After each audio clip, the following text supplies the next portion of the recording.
जो है वो मैं जो असाइनमेंट का क्वेश्चन नंबर 1 है उसको मैं यहाँ पर कॉपी कर रही हूँ, या अगर असाइनमेंट के PDF से देखना चाहो तो उससे देख लेना। तो क्वेश्चन नंबर 1 में कह रहे हैं हमारे पास कि consider the following demand and supply equations. तो हमारे पास हमारे पास दो इक्वेशंस दी हुई हैं जिनको कह रही हैं कि हमारे पास ये डिमांड और सप्लाई की इक्वेशंस हैं। अगर इसमें मेंशन नहीं होता कि कौन सी डिमांड की इक्वेशन है और कौन सी सप्लाई की इक्वेशन है, तो जिस इक्वेशन में नेगेटिव साइन आ रहा होता है वो हमारे पास जो है वो होती है डिमांड की, ठीक है, और जिसमें पॉजिटिव आ रहा होता है वो हमारे पास होती है सप्लाई की। ठीक हो गया। अब हमें यहाँ पर जो असाइनमेंट क्वेश्चन है उसमें क्या करना है कि इक्विलिब्रियम प्राइस और क्वांटिटी को डिटरमाइन करना है और प्रोड्यूसर सरप्लस और कंज्यूमर सरप्लस को हमने जो है वो फाइंड आउट करना है। तो सबसे पहले देख लेते हैं कि इक्विलिब्रियम पे प्राइस और क्वांटिटी जो है वो कैसे डिटरमाइन होगी। तो हम ये कहते हैं कि जब इक्विलिब्रियम होता है ना जो डिमांड होती है वो सप्लाई के बराबर होती है उस वक्त एट इक्विलिब्रियम, यानी कि हम कह रहे हैं कि एट इक्विलिब्रियम जो डिमांड की इक्वेशन है वो सप्लाई की इक्वेशन के बराबर होगी। ठीक हो गया। तो यहाँ पर डिमांड की इक्वेशन हमारे पास क्या है 250 माइनस 5p और यहाँ पर क्या है 120 प्लस 4p। ठीक है। तो अब हम इसको जब साइमल्टेनियसली सॉल्व करेंगे तो हमारे पास जो है वो p की वैल्यू आ जाएगी और यहाँ पर p क्या है प्राइस एट इक्विलिब्रियम। ठीक हो गया। तो 250 minus 120 4p plus 5p 9p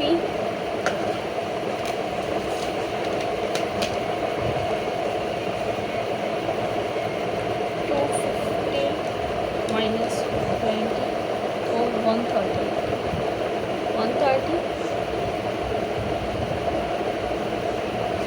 130 divided by 9 तो आ गया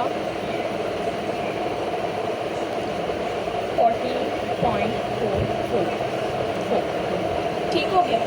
अच्छा, अब हमारे पास ये जो प्राइस आ गई ये हमारे पास आ गई एट इक्विलिब्रियम।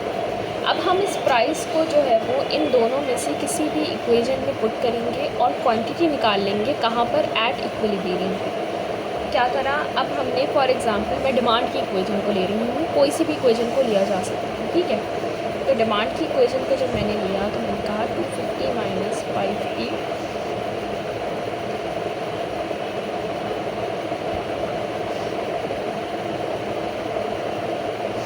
इसको मैं पूरी तरीके से जो है वो जब इसमें कैलकुलेटर में सॉल्व कर लूँगी 250 माइनस 5 ब्रैकेट 14.4 ब्रैकेट क्लोज, तो मेरे पास वैल्यू आ जाएगी 177.78।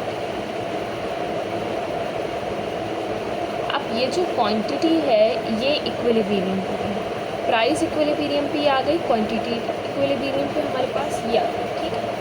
अब हम जो है वो कंज्यूमर सरप्लस या प्रोड्यूसर सरप्लस जो है वो निकालने का तरीका जो होता है वो ये होता है कि हमारे पास जो है ना हम ग्राफ से निकालते हैं। ठीक है। अगर उसको ग्राफ के बगैर निकालने जाएंगे तो थोड़ी बहुत मुश्किल आ सकती है, थोड़ा कन्फ्यूजन क्रिएट हो सकती है। तो इट्स बेटर कि पहले ग्राफ बनाया जाए और उसके बाद फिर कंज्यूमर या प्रोड्यूसर सरप्लस जो है वो निकाला जाए। ठीक हो गया। अच्छा, तो कंज्यूमर सरप्लस और प्रोड्यूसर सरप्लस निकालने के लिए हमें जो है वो कि जो डिमांड कर्व या सप्लाई कर्व है सबसे पहले हमें वो निकालना पड़ता है। ठीक है। तो अब क्या है, अब है डिटर्मिनेशन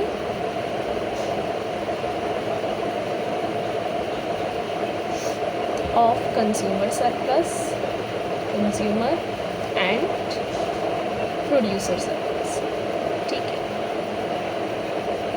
इसके लिए हमने जो है वो क्या करना होता है कि डिमांड कर्व की वैल्यू निकालनी होती है और सप्लाई कर्व की वैल्यू निकालनी होती है। ठीक है।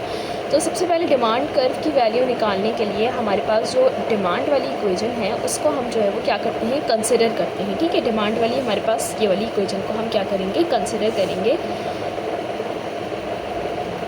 अब मैं कहूँगी कि सबसे पहले मैं जो है वो वैल्यू निकालने जाऊँगी पी की। ठीक है, तो मैं कहूँगी क्यू जो है वो क्या है, ज़ीरो है। तो क्यू जब ज़ीरो हो गया तो zero is equals to 250 minus 5p।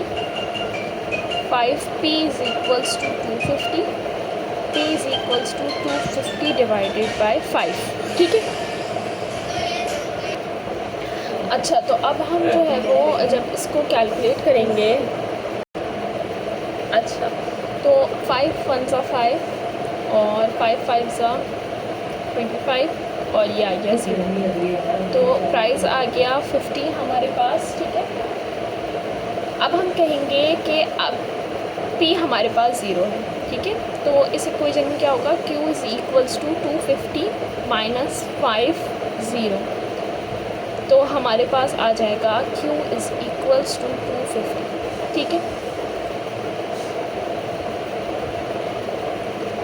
यानी कि जब हमारे पास जो है वो, हम इसको कुछ इस तरह से लिख लेंगे। हमने पीछे देखा है अपने ग्राफ बनाते वक्त कि जब भी हम प्लॉटिंग करते हैं तो क्यू हमारे पास जो है वो वाई एक्सिस पर होता है, एक्स एक्सिस पर होता है, और प्राइस जो होती है वो वाई एक्सिस पर होती है। ठीक है, तो हम इसको इस तरह से लिख सकते हैं, ग्राफिकल रिप्रेजेंटेशन के थ्रू हम इसको इस तरह से लिख सकते हैं कि जब हमारा क्यू जो है वो ज़ीरो होगा तो हमारा वाई एक्सिस पे क्या वैल्यू होगी, 50 होगी। ठीक है, और इसी तरह से जब हमारे पास जो है वो Q 250 होगा तो हमारे पास जो वाई एक्सिस पे वैल्यू होगी वो 0 होगी। ठीक हो गया। अच्छा, अब ये हमने निकाल लिया डिमांड कर्व के लिए। डिमांड कर्व के लिए हमने निकाल लिया। अब हमें निकालना है सप्लाई कर्व के लिए। ठीक है, तो सप्लाई कर्व के लिए निकालेंगे अब हम यहाँ बीच में इसको ड्रॉ कर देंगे सप्लाई कर्व। इसी तरीके से सप्लाई की इक्वेशन को हम क्या करेंगे, कंसिडर करेंगे, जो कि हमारे पास है Q is equals to 120 plus 4p। और फिर उसके बाद हम कहेंगे कि अगर Q हमारे पास 0 है तो P की वैल्यू क्या होगी, तो 120 plus 4p, 4p is equals to minus 120, p is equals to minus 120 divided by 4। तो p इज़ इक्वल्स टू 4 1 4, 4 2 8, 4 3 12, लेकिन हम फिर भी अपनी सेटिस्फेक्शन के लिए करेंगे 4 3 12, तो हमारे पास माइनस 30 आ जाएगी। तो हम कहेंगे कि जब Q हमारे पास 0 था तो हमारे पास y एक्सिस पे क्या वैल्यू है, माइनस 30। अब हम इसी तरह से करेंगे कि अगर हमारे पास P जो है वो 0 हो गया इस इक्वेशन में, तो Q is equals to 120 plus 4 0, तो Q इज़ इक्वल्स टू 120। ठीक है, तो इसी तरीके से हम यहाँ पर भी लिख लेंगे कि जब Q 120 है तो y एक्सिस पे हमारे पास 0। अब हम करेंगे ग्राफ की प्लॉटिंग। अब ग्राफ की प्लॉटिंग हम किस तरह से करेंगे कि हम जो है वो यहाँ पर हमें जो है ना वो चीज़ों को मेजर करके करना है। ठीक है, क्योंकि हमारे पास जो वैल्यू निकलेगी कंज्यूमर सरप्लस की और प्रोड्यूसर सरप्लस की। अच्छा, अब जो है ना हमारे पास ग्राफ अगर हमारे पास सही बना होगा ना तो हमारे पास जो वैल्यूज़ हैं, ठीक है, वो भी बिल्कुल सही हैं। ठीक है, मतलब जो हमारे पास वैल्यूज़ आ रही हैं हमारे पास मतलब कि इस थ्योरेटिकल कैलकुलेशन से, ठीक है, तो बिल्कुल सेम उस वो ही वैल्यूज़ आएंगी हमारे पास अगर हमारा ग्राफ जो है वो मेजर करके बिल्कुल सही बनाया हुआ होगा। अब मैं किन वैल्यूज़ की बात कर रही हूँ वो हम आगे देखेंगे। सबसे पहले तो हम ये देख लेते हैं कि हमारे पास जो यहाँ पर Q की वैल्यूज़ हैं, एक हमारे पास Q की वैल्यू आ रही है 250 और एक हमारे पास आ रही है 120, यानी कि मिनिमम 120 से लेकर 250 तक जो है वो हमारे पास प्लॉटिंग होनी चाहिए ग्राफ की। ठीक है, तो हम जब इसकी प्लॉटिंग करेंगे तो हम जो है वो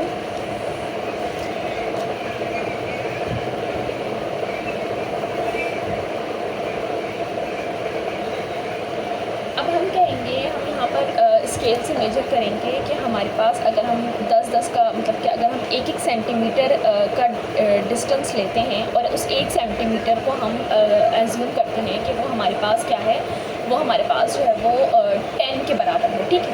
तो हमारे पास ज़ाहिर सी बात है, मेरे ख्याल से ये बहुत ज़्यादा करके शायद लंबा हो जाएगा, आई डोंट नो, लेकिन करके देख लेते हैं। लेकिन एहतियातन हम 1 सेंटीमीटर की जगह जो है वो हम हाफ़ सेंटीमीटर का डिस्टेंस जो है वो कंसिडर कर लेते हैं और उस हाफ़ सेंटीमीटर को हम 10 के इक्वल ले लेते हैं, ठीक है। तो हम यहाँ पर पहले पॉइंट्स लगाते हैं 10, 20, 30, 40, 50, 60, 70, 80, 90, 20, 90, 20, ठीक है, गलत बोल दिया शायद, सॉरी। 1, 2, 3, 4, 5, 6, 7, 8, 9, 10, यानी कि 100। तो 110, 120, 130, 140, 150, 160, 170, 180, 190, then 200, 210, 220, 230, 240, सही, 250, 260। अब हमने कहा था कि हमारे पास जो मिनिमम प्लॉटिंग होनी चाहिए वो 120 की होनी चाहिए और मैक्सिमम प्लॉटिंग जो होनी चाहिए वो 250 की होनी चाहिए। तो इसमें हमारे पास 250 तक हमारे पास जा रही है वैल्यूज़ और इसमें हमारे पास 120 भी आ रहा है, यानी कि क्वांटिटी की जो दोनों वैल्यूज़ हैं वो हमारे पास प्लॉटिंग में आ रही हैं। तो हम इसको अब क्या कर देंगे, हम इसको अब जो है वो लेबल कर देंगे, यानी कि 10, 20, 30, 40, 50, 60, 70, 80, 90, 100, 110, 120, 130, 140, 150, 160, 170, 180, 190, 200, 210, 220, 230, 240, 250, 260। अगर इसको थोड़ा सा आपने साफ प्लॉटिंग करनी हो तो सिर्फ 120 और 250 को मेंशन कर देना, बाकी मत करना, ठीक है। अब हम देखते हैं पीछे हमारे पास जो प्राइस की जो वैल्यू है वो मिनिमम से लेकर मैक्सिमम तक कितनी जा रही है। मिनिमम हमारे पास जो है वो -30 है, यानी कि अब हमारे पास जो प्राइस है ना उसका हमारे पास नेगेटिव जो साइड है वो भी प्लॉट होगा, यानी कि वाई एक्सिस का जो नेगेटिव स्केल है हम वो भी प्लॉट करेंगे, ठीक है। तो नेगेटिव स्केल में हमारे पास -30 तक वैल्यू जानी ही जानी चाहिए और पॉजिटिव स्केल में हमारे पास 50 तक वैल्यू जो है वो जानी ही जानी चाहिए, ठीक है। तो सबसे पहले हम देख लेते हैं कि हमारे पास नेगेटिव स्केल में सबसे पहले पॉजिटिव स्केल देख लेते हैं क्योंकि वो 50 तक है, ठीक है। तो अगर मैं 1 सेंटीमीटर को जो है वो ले रही हूँ कि अगर वो 10 के बराबर है, ठीक है, तो हमारे पास जो है वो यहाँ पर मैं 1 सेंटीमीटर की डिस्टेंस से जो है वो 5 जो है वो डॉट्स लगा लूँगी, ठीक है। जैसे यहाँ पर ये हो गया 10, ठीक है, 20, 30, 40 एंड 50, ठीक है। अब इसी डिस्टेंस से मैं जो है वो नेगेटिव प्लॉटिंग भी करूँगी और नेगेटिव प्लॉटिंग मुझे कहाँ तक चाहिए, -30 तक चाहिए। तो यहाँ पर -10, -20, -30, -40 तक कर लिया मैंने एहतियातन से, ये इस तरह से। अच्छा, अब यहाँ पर ये 0 है, ये -10 है, ये -20 है, ये -30 है, ये -40 है, ये हमारे पास है 10, 20, 30, 40 एंड 50, ठीक है। अब हमारे पास बारी आती है डिमांड और सप्लाई की जो ग्राफिकल लाइन है उसको ड्रॉ करने की, ठीक है। तो सबसे पहले हम देख लेते हैं डिमांड वाले कर्व। तो डिमांड वाले कर्व में हम कह रहे हैं कि जब हमारे पास जो है वो एक्स एक्सिस पर वैल्यू जब हमारे पास 0 है तो हमारे पास वाई एक्सिस की वैल्यू क्या है, 50 है, ठीक है। यानी कि हमारे पास कह रहे हैं कि डिमांड का कर्व बनाने के लिए जब हमारे पास एक्सिस पे जब वैल्यू 0 है तो वाई एक्सिस पे वैल्यू हमारे पास क्या है, 50 हमारे पास है। तो मैंने यहाँ पर डॉट लगा लिया, ठीक है। क्यों डॉट यहाँ पर क्यों मैंने लगाया, क्यों मैंने यहाँ नहीं लगाया, क्योंकि कह रहे हैं कि एक्स एक्सिस पे जब 0 वैल्यू है तो फिर वाई एक्सिस पे जब 50 वैल्यू है। तो यहाँ पर 0 है एक्स एक्सिस का और यहाँ पर वाई एक्सिस का क्या है, 50। इसी तरीके से अब हम कहेंगे कि जब हमारे पास एक्स एक्सिस पर 250 वैल्यू है तो पी यानी कि वाई एक्सिस पर हमारे पास क्या वैल्यू है, 0 वैल्यू है। यानी कि वाई एक्सिस के 0 पे हम लगाएंगे यहाँ पर 250 पे डॉट, ठीक है। अब जब हमने ये डॉट लगा लिया तो अब हमें पता है कि डिमांड कर्व जो बनता है ना वो हमारे पास कैसे बनता है, वो ऊपर से लेकर यहाँ तक बनता है। तो हम क्या करेंगे, इसको हम इसके दोनों जो हमने डॉट्स बनाए हैं इन दोनों को हम मिला लें, ठीक है, सही हो गया।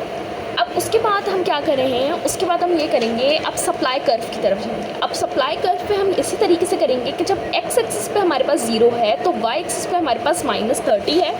तो हमने कहा कि जब एक्स एक्सिस पर हमारे पास 0 है तो वाई एक्सिस पर हमारे पास -30 है, तो हमने यहाँ डॉट लगा लिया। अब इसी तरीके से हम कहेंगे कि जब हमारे पास जो है वो 120 है एक्स एक्सिस पर, तो हमारे पास 0 है वाई एक्सिस पर, ठीक है।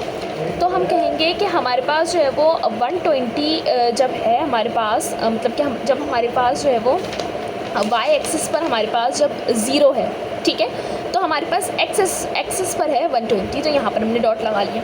अब हम क्या करेंगे, अब हम इसको और इसको डॉट को ऐसे मिलाएंगे कि इस लाइन को इंटरसेक्ट करता हुआ ये जाएगा, ठीक हो गया।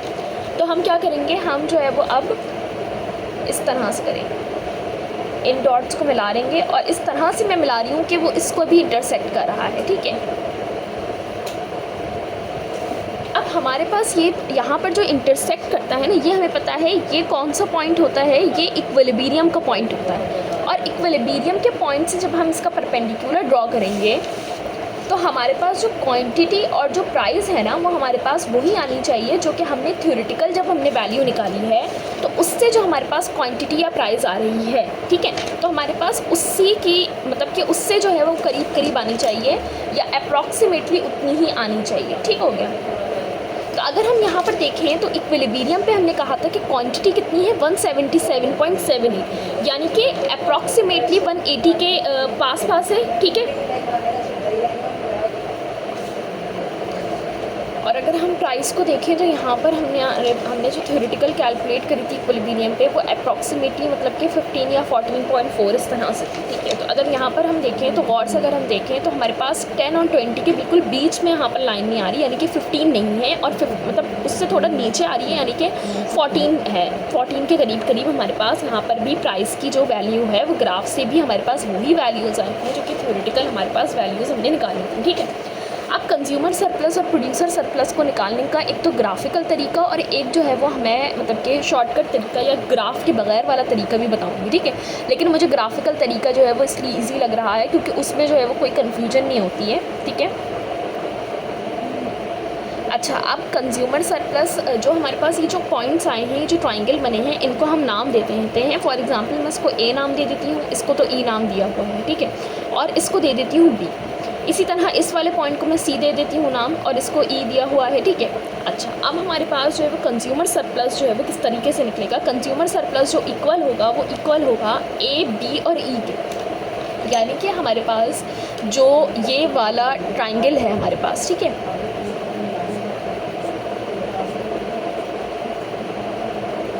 वो हमारे पास जो है वो कंज्यूमर सरप्लस के इक्वल होगा, यानी कि ट्राइंगल हमारे पास ए, बी और ई, ठीक हो गया। अब जो ट्राइंगल को सॉल्व करने का वो फॉर्मूला होता है, ट्राइंगल की वैल्यू निकालने का जो फॉर्मूला होता है ना, वो होता है कि हाफ ब्रेथ इनटू हाइट, सही है। तो हमारे पास यहाँ पर ब्रेथ और हाइट क्या है हम वो देख लेते हैं। ब्रेथ हमारे पास क्या होगी, हमारे पास ये जो चौड़ाई है हम इसको कहेंगे कि ये हमारे पास क्या है, ये हमारे पास ब्रेथ है, ठीक है। अच्छा, अब हमारे पास यहाँ पर जो ब्रेथ निकल रही है ना, तो अब ये जाहिर सी बात है ये हमारे पास एक एक्चुअल ग्राफ तो है नहीं जिससे हम एग्जैक्ट वैल्यू निकाल सकें, ठीक है। लेकिन अब हमने चूँकि शुरू में थ्योरेटिकल वैल्यू निकाल ली है तो हम इस थ्योरेटिकल वैल्यू, क्योंकि वो थ्योरेटिकल वैल्यू काफ़ी एग्जैक्ट वैल्यू है, ठीक है, देखो ना पॉइंट में आंसर आ रहा है तो काफ़ी एग्जैक्ट वैल्यू है हमारे पास। तो हम क्या करेंगे, हम यहाँ पर कहेंगे कि ये ब्रेथ जो है वो हमारे पास क्वांटिटी के बराबर है। कितनी क्वांटिटी के बराबर है, क्वांटिटी एट इक्विलिब्रियम। तो हमें पता है कि हमने जो पीछे जो यहाँ पर वैल्यू निकाली थी क्वांटिटी एट इक्विलिब्रियम, वो हमारे पास क्या थी 177.78। तो ब्रेथ निकालने के लिए मैं क्या कहूँगी कि मैं जो है वो 177.78 को माइनस करूँगी। किससे माइनस करूँगी, मैं 0 से माइनस करूँगी क्योंकि मुझे इतना डिस्टेंस चाहिए ना, तो मैं फ़ाइनल माइनस इनिशियल करूँगी। फाइनल हमारे पास ये है और इनिशियल हमारे पास क्या है 0 है, तो मैं इसको इस तरह से करूँगी, ठीक है। उसके बाद हाइट, अब हाइट जो है वो हमारे पास B से लेकर A तक है हमारे पास हाइट, ठीक है। और हमें पता है कि हमारे पास जो B है ना, वो B किस चीज़ को शो कर रहा है, वो प्राइस को शो कर रहा है, किस पर, एट इक्विलिब्रियम पर, ठीक है। तो हमें पता है कि अब इस ग्राफ से तो एग्जैक्ट वैल्यू हमारे पास प्राइस एट इक्विलिब्रियम निकल नहीं रही, लेकिन हमने थ्योरेटिकल जो है वो हमने पहले से निकाली हुई है जो कि 14.444 है हमारे पास, ठीक है। तो यहाँ पर मैं हाइट के लिए मैं क्या पुट करूँगी कि मैं यहाँ पर भी फाइनल माइनस इनिशियल करूँगी। तो फाइनल हमारे पास यहाँ पर क्या है 50 है, तो 50 में से जब मैं माइनस करूँगी 14.444, तो मेरे पास वो हाइट की वैल्यू आ जाएगी जो कि यहाँ से लेकर यहाँ तक के पॉइंट की है। ठीक हो गया।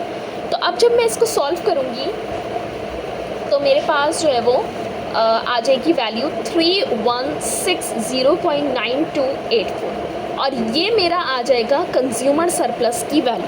ठीक है। अब हम देखते हैं प्रोड्यूसर सरप्लस। प्रोड्यूसर सरप्लस, ठीक है। तो प्रोड्यूसर सरप्लस जो है वो अब हम देखते हैं इस ग्राफ में हमारे पास जो प्रोड्यूसर सरप्लस है वो हमारे पास क्या है, वो हमारे पास ये नीचे वाला ट्राइंगल है। ठीक है। तो प्रोड्यूसर सरप्लस जो है वो हमारे पास ये नीचे वाला ट्राइंगल है और ये ट्राइंगल किसके बराबर है, ये ट्राइंगल बराबर है DEC के बराबर है।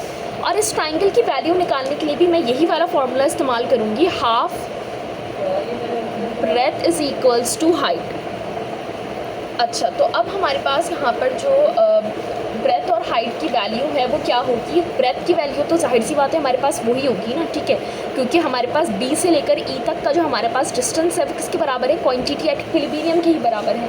तो हम यहाँ पर क्या लिखेंगे, ब्रेथ की हम उसी तरीके से लिखेंगे कि 177.78 माइनस 0, लेकिन यहाँ पर जो हाइट है ना वो चेंज हो गई है। अब यहाँ पर हाइट क्या है, B से लेकर C तक का डिस्टेंस है। तो यहाँ पर इनिशियल माइनस फाइनल क्या है, यहाँ पर हम करेंगे कि हमारे पास हमें पता है कि जो B की वैल्यू है वो हमारे पास क्या है 14.444 हमारे पास है। तो यहाँ पर फाइनल माइनस इनिशियल हम करेंगे। ठीक है, यानी कि 14.444 माइनस यहाँ हमारे पास C पॉइंट पे हमारी क्या वैल्यू है, -30 वैल्यू। तो -30 इस तरीके से करेंगे। ठीक है, क्योंकि ये माइनस तो फॉर्मूले का माइनस है ना, जबकि ये माइनस जो है वो इस वाली वैल्यू के साथ है। ठीक है।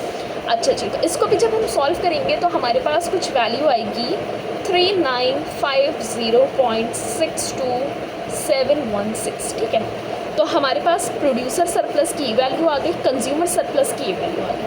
अगर प्रोड्यूसर सरप्लस और कंज्यूमर सरप्लस क्या होता है ये देखना है तो इसकी यहाँ पर हमारे पास जो है वो कुछ इक्वेशन यहाँ पर लिखी, डेफिनेशन हमारे पास लिखी हुई है कि कंज्यूमर सरप्लस हमारे पास कहलाता है कि the difference between what consumer are willing to pay and what they actually pay. यानी कि फॉर एग्जांपल मेरे पास कोई एक प्रोडक्ट है और मुझे लगता है मैं उस प्रोडक्ट के लिए जो है वो मैं 10,000 रुपये जो है वो मैं पे करने के लिए तैयार हूँ, लेकिन वो प्रोडक्ट जो है वो 10,000 का नहीं है। ठीक है, वो हो गया है 5,000 का, वो 5,000 का मुझे मिल गया है। ठीक है, तो अब ये जो 10,000 और 5,000 के बीच का जो डिफरेंस है ना, इसको हम कहेंगे कि ये कंज्यूमर सरप्लस है। ठीक है, और इसी तरह से प्रोड्यूसर सरप्लस हमारे पास क्या होता है कि the difference between what producer receive and the minimum price they are willing to accept. यानी कि फॉर एग्जांपल मैंने कोई प्रोडक्ट बनाई है अपनी और मैं कह रही हूँ कि मैं इसको जो है वो 10,000 में बेचूँगी। ठीक है, लेकिन फॉर एग्जांपल अगर मुझे उसके 20,000 रुपये मिल गए हैं। ठीक है, तो अब ये मैं क्या कह रही हूँ कि the minimum price they are willing to accept, यानी कि डिफरेंस किसका, कि जो मुझे मिला है, यानी कि जो मुझे 20,000 रुपये मिले हैं और जो मैं विलिंग टू पे, ठीक है, जो मैं पे करने वाली थी, यानी कि जो मैं उसके लिए जो भी अमाउंट है वो एक्सेप्ट करने वाली थी, तो वो क्या था, वो 10,000 था। कि मेरा अंदाज़ा था कि मुझे इसके 10,000 मिल जाएंगे, लेकिन जो है वो मुझे क्या मिले, मुझे उसके मिल गए 20,000। तो अभी जो 10 और 20,000 का जो डिफरेंस है ना, ये मेरा कहलाएगा प्रोड्यूसर सरप्लस। ठीक हो गया।